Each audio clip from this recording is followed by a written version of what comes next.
The Descent. Episode 8 begins, and we learn that Missy has been infected by the decaying demon and is slowly rotting and corrupting. Maybe has managed to open the portal to the underworld, but reveals that they can't cross over to the other side with their power, which means they'll be heavily outnumbered and underpowered.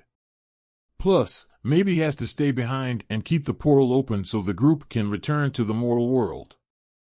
Jason agrees to stay with Missy, whereas the rest decide to cross over to the underworld. Meanwhile, the town is having a hard time keeping themselves on their toes while fighting the decaying demon. They try to hit the demon with cleaning products, but nothing seems to work. Belial is also there and has a front row seat to all the chaos so he can feed on people's fears and become stronger. Pat, Stanley, and Claire enter the underworld and find the place to be as expected, rife with monsters and demons. Some are giant spiders, while others have eyes for teeth.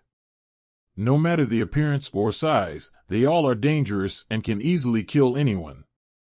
The group notices the massive crystal, but getting there is no easy feat, thanks to monsters and silvery lava spewing from holes on the surface. Back on the surface, the townspeople are doing all they can to stop the demon. They try their best, but the demon ends up destroying Lou's restaurant. However, the townspeople promise that they'll help him rebuild the town again. Missy is also not having a great time, as the corruption has started to spread, and she doesn't have much time. In the underworld, Pat and Stan decide to take a traditional tack to destroy the evil crystal known as the Molder Stone. However, the crystal is cunning and tries to use their fears against them. It attempts to strip Pat of his hope and Stanley of his beloved handsome face. Surprisingly, Claire remains unaffected by the crystal's dark powers. Just then, the Grushes, banished to the underworld after their defeat in the real world, make their presence known. Claire's dark flames, reminiscent of Belial's, lead her to doubt herself, fearing she may be inherently evil like Belial.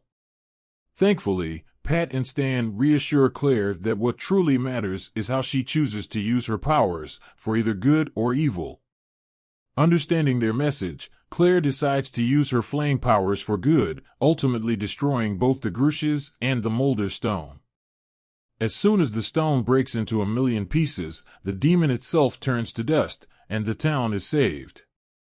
Things turn intense when Claire starts to lose control over her powers, but Stan calms her down like he did last time.